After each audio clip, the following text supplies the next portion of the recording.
What's happening, folks? Back with another reaction, back with some more of A Flock of Seagulls, and we're returning to the 1996 album The Light at the End of the World, which may or may not be relevant for this song, Setting Sun, which definitely gives us a visual and even atmospheric framework. Of course, it could be the backdrop to some narrative tale and interaction between people. It could be a metaphor and thus would maybe relate to a world coming to an end because the setting sun represents the end of a day. And it makes me think of Kate Bush and a couple of her songs, which speak to the particular chromatic characteristics that magic hour, or indeed the period when the sun is, or light from the sun is entering our atmosphere such that there is no Rayleigh scattering, which is why the sky is blue for most of the day. And of course, the rising sun, of course, has that same magic or golden hour. But yeah, there's not a lot here in terms of the words in the title. It is just a two-word phrase, but there's a lot suggested visually and maybe conceptually. I'll try to catch what I can. This is A Flock of Seagulls. The track is Setting Sun, and it's from their 1996 album, The Light at the End of the World.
This album's crazy. I'm loving this. And although it's not quite like what I was saying with the last one, where it was like, oh, I hear some of the early Flock of Seagulls, maybe, extrapolated into the 90s. This one feels like it's really pushing the boundaries or the experimentation of their stylings beyond anything I've heard. I mean, this is like I don't know if you call it a ballad, like a blues ballad. It's got power. Maybe it's not quite a ballad because, it's got some energy and pace and certainly some power. But damn, it's got bluesy guitar, both electric blues guitar and acoustic blues guitar. Score is really pushing his vocals beyond anything I've heard before, which I've already got a taste from a little bit from the first couple songs on the album. But yeah, he's singing with power and like a sharp edge, and you can feel the emotion and the passion.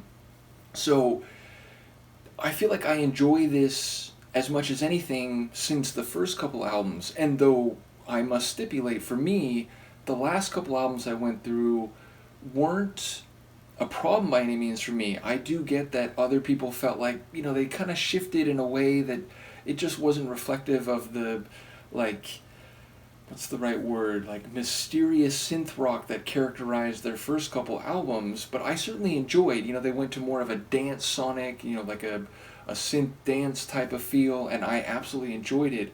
But this is definitely a step up. This feels like more compelling than anything I heard on the last couple albums. And lyrically, I enjoy it, and I feel like there is some conceptualization happening, meaning I feel like Setting Sun is being used to indicate the end maybe of a relationship, though he doesn't want it to be that. He's saying he'll go to the end as if he'll lay down his life for this connection. He's speaking of connection, about a physical intimacy and, being one with this person. Of course, there's a direct literal meaning there, but also emotionally, completely, they have been one. But it's also a plea. He's also suggesting that maybe she is non-committal or maybe even pulling back, but he's saying, I'm willing to go this far and I'll go right to the end, whatever that means, so I need you to give your love back to me. And again, in his vocal power, you can feel that desperation, that passion, and that desire all bound up into one. So yeah, it's like he's saying, the setting sun is the visual backdrop to them making love. It's also an indication that a timeline is maybe reaching its termination, even if he doesn't want it to be that, and if it has to be that, so be it. So yeah, it's just a really great bluesy type of tune lyrically as well. The idea of, again, like, the world isn't going the way you want. Maybe someone's not treating you or reciprocating in the way that you would think would be fair or just, but you're still here and you're still trying to hold out hope for things to turn better.